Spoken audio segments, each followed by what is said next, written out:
fait que c'est celui-là que je veux faire tout de suite après. L'entreprise Vitrex se spécialise dans la fabrication des fenêtres d'été et fenêtres d'hiver. Fait que tu sais, on voit déjà qu'on a deux variables. Là, ça va déjà être nos deux variables. Là. Fait que dans le fond, on pourrait même le mettre tout de suite. Puis ça, fenêtre d'été. Puis ce que j'allais dire, c'est que vous les mettiez en X et Y, c'est pas grave. T'sais, je veux dire, quelqu'un aurait pu décider de mettre les fenêtres d'hiver en X, puis c'est un peu comme une corrélation l'année passée. Là, y a pas, c'est pas une fonction. Là. Fait que comment que c'est pas, ton Y dépend de X, ça n'a pas rapport. Là, ton Y qui dépend pas de X. C'est deux variables différentes, puis tu cherches le lien entre les deux. Fait que là, une fenêtre d'été comprend une vitre et un moustiquaire. Une fenêtre d'hiver se compose de deux vitres espacées de quelques millimètres.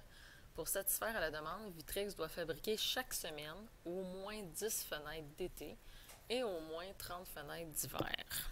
Fait que là, on voit qu'on a des contraintes. Fait qu'on a notre au moins 10 fenêtres d'été. Puis après ça, on a au moins 10 fenêtres d'hiver. L'entreprise considère qu'elle peut fabriquer au plus 100 fenêtres par semaine. Fait que ça se trouve avec notre autre contrainte. Fait qu'on a 3 contraintes dans ce problème-là.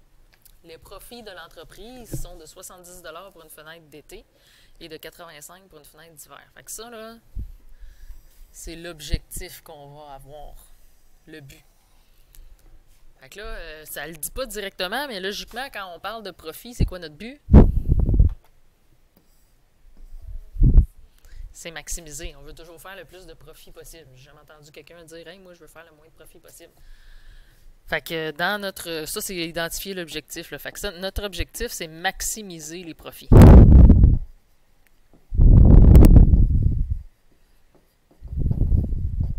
Puis là, ben, je vais écrire mes contraintes. Fait que ça serait quoi mes contraintes, mes 3 trucs que j'ai mis en turquoise?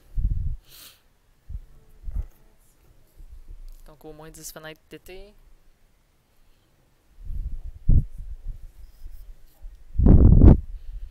Ça veut dire que... Hey boy! Je voulais pas écrire cette couleur-là. Là. Ça veut dire que mes fenêtres d'été, il faut que ce soit plus grand ou égal à 10. Il faut que j'en ai fabriqué 10 ou plus. Après ça, au moins 30 fenêtres d'hiver.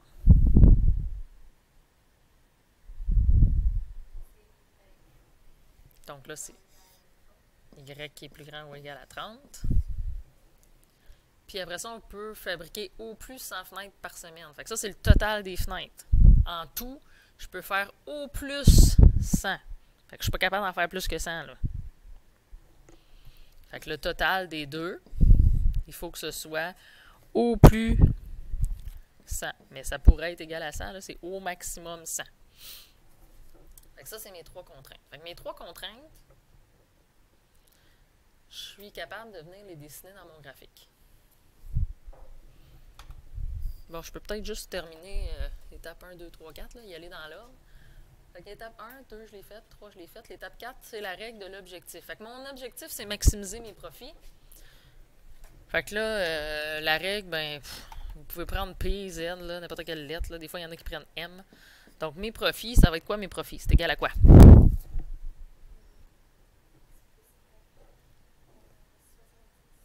Ouais. Oui, exact. Fait que c'est ce que j'ai encerclé en noir. Donc, c'est 70X plus 85Y. Fait que ça, c'est mon objectif. Mon objectif, là, je viens jamais le mettre dans le graphique. Okay? Le graphique ici, là, c'est les contraintes que vous allez mettre là. C'est pas votre règle objectif. Votre règle objectif, là, va vraiment juste servir à calculer les profits à la fin avec les sommets que vous avez faits. Fait que là, on va venir tracer ça ici. J'ai fait des bons de 10. Je sais pas ce qui est de mieux, là, mais 10, 20... Bon, fait que là, je vais venir tracer mes courbes. Ben, mes courbes, c'est des droites, là, mais en tout cas. Fait qu'ici, celle-là, donc j'ai X qui est plus grand ou égal à 10. Fait que si j'ai... Bon, c'est pas trop à 10, mon affaire. Fait qu'ici, à 10, puis là, j'ai un trait plein parce que c'est plus grand ou égal. Parce que ça aussi, hein, ça va être à tenir en ligne de compte. Si vous avez une ligne qui est pointillée, bien, votre sommet, il ne pourra pas être une des réponses possibles là, parce que c'est une ligne pointillée. Fait qu'il faut que ce soit inclus. Fait qu'ici, bien, plus grand, ça va être par là.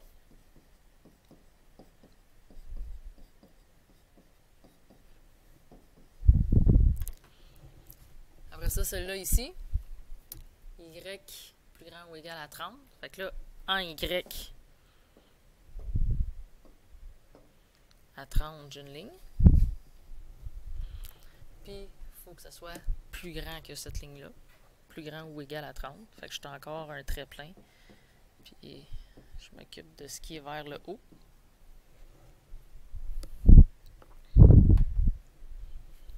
Puis celle-là, ben là, je vais venir juste isoler mon Y pour bien voir ma ligne. Donc, j'amène mon X de l'autre côté. Fait que Y est plus petit ou égal à moins X plus 100. Fait que là, ben, ma valeur initiale est à 100. Puis là, ben, vous pouvez vous trouver quelques points. Si je remplace par 50, par exemple, bon, ben, j'aurai moins 50 plus 100. Puis là, dans le fond, j'ai laissé le symbole plus petit ou égal, là, mais quand on est en train de calculer des points, on met un égal, là.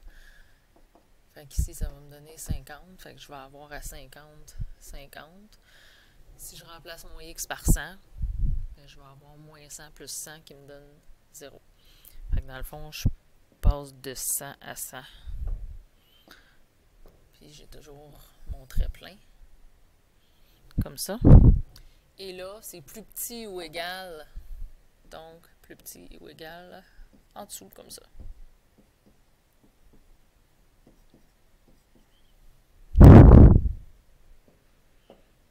Fait que là, on va colorer cette zone-là parce que c'est là où j'ai toutes mes contraintes. Fait que là, je vais pouvoir bien identifier 3 sommets avec ça. On va les nommer. Bon, moi j'ai appelé ça ABC. Vous pourriez prendre un autre ordre de lettres, là, c'est pas grave. Puis là, il faut trouver vos coordonnées du sommet. Fait que normalement, c'est ici que vous feriez les calculs, mais là, il n'y a pas vraiment de calcul à faire parce que c'est super clair. Là. Ici, j'ai 2 droites horizontales quand on arrive au point C, fait que c'est sûr qu'on a 10-30, un point. Quand j'arrive au B ici, ben mon X, mon Y est à 30. Fait qu'il me reste à calculer mon X, mais en même temps, mon graphique est tellement précis que c'est évident. Là. Sinon, il faudrait aller dans notre équation en rouge. Là. Je sais que c'est vraiment évident. Là. Je fais juste le faire pour que quand ça va être une autre situation, vous compreniez. Là. Fait que je remplacerai mon Y par 30. Puis j'isole pour voir ce que ça donne. Fait que là, je trouve que X vaut 70. Fait que j'ai mon point qui est à 70-30. Puis après ça, ben là, mon A, ma droite horizontale était à 10. Fait que je cherche mon Y. Fait que là, je peux encore une fois revenir dans cette règle-là. Puis là, je vais remplacer mon X par 10 cette fois-ci. Mon Y donne 90.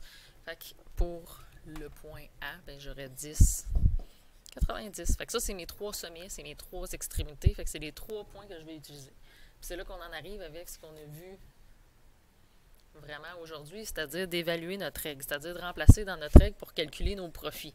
Fait que nos profits, on avait dit que c'était 70x plus 85y. Puis là, on va aller regarder chacun de ces sommets-là nous rapporte combien de profits.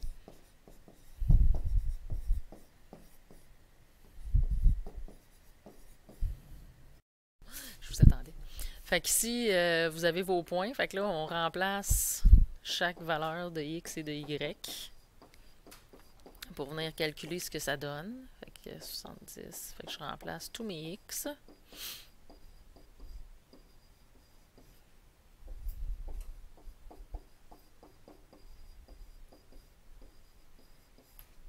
Puis là, on calcule ça. Ici, j'ai 8350 $, 7450 $, puis 3250 $.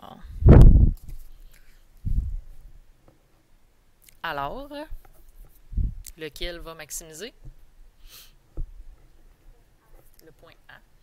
Puis là, je sais, c'est le point le plus haut, puis il y en a qui vont dire, ben là, c'est évident, c'est le plus haut, mais c'est pas toujours le cas. Là, c'est parce que c'est un triangle. Mais si vous avez un pentagone, des fois, là, ça donne pas nécessairement toujours le point le plus haut qui est là. Fait que là, il va vous rester à donner votre réponse. Puis là, j'ai comme pas mis de ligne pour la réponse, parce que l'étape 8, normalement, c'est la réponse. Fait que là, ce serait de dire les deux éléments. C'est-à-dire, c'est quoi le profit total et avec quoi vous avez obtenu ça. Fait que ici, dans le fond, là, le profit maximal...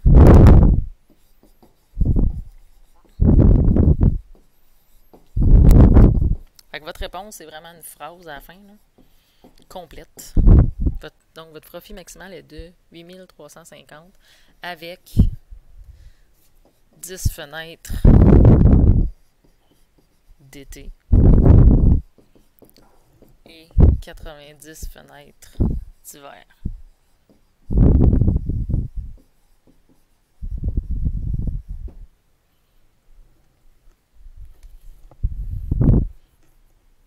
Puis là, il n'y a aucun autre point là-dedans. Tu sais, vous pourriez décider, là, ah ben, ça me tente d'essayer un point en plein milieu ici, là, à 30-50. Ça va répondre à vos contraintes. Si vous faites 30-50 fenêtres, là, ben, il va y avoir toutes ces contraintes-là qui vont être respectées. Mais, je vous le dis, ça ne vous donnera jamais plus haut que 8350. Le maximum ou le minimum, il se trouve toujours dans les sommets. Ça peut arriver des fois, puis ça c'est bien important parce que c'est rare, puis c'est comme une pogne. Mettons que vous faites un calcul puis ça vous donne la même chose à deux places. Là, on a vu ça ici, là. Bon, ben mettons que ça vous aurait donné aussi 8350 si là, c'est pas le cas, là. Mais ça arrive rarement, des fois, dans des situations qu'il y a deux points qui donnent la même chose. Ça veut dire que tous les points entre ça sur la même droite, là, ça veut dire que toute la droite vous donnerait la même affaire. Fait que ça, c'est important à savoir, parce que des fois, vous avez juste des petites questions là-dessus, ou si vous le calculez, bien là, vous auriez plus de solutions possibles. Comme là, si ça avait été le cas, bien là, mon nombre de fenêtres, ça n'aurait pas juste été les deux sommets, ça aurait été tous les points, là, on ne voit plus rien, mais ça aurait été tous les points pleins, vous aurez donné une réponse aussi. Fait que ça peut arriver que vous ayez ça à trouver aussi, mais c'est vraiment rare que ça arrive dans les situations. C'est pas ce qu'on vous fait pratiquer le plus, parce que c'est pas ce qui est le plus commun dans la vie non plus. Fait que c'est une attrape à savoir. C'est tout! Fait que là, vous avez dans le fond fini toute la théorie du chapitre sur l'optimisation, c'est juste ça. Le but, là, c'est qu'on en arrive à faire des problèmes d'optimisation de même. Fait que là, après, ben là, aujourd'hui, vous allez avoir juste des choses à pratiquer avec le petit, comme trouver des profits maximum puis des règles.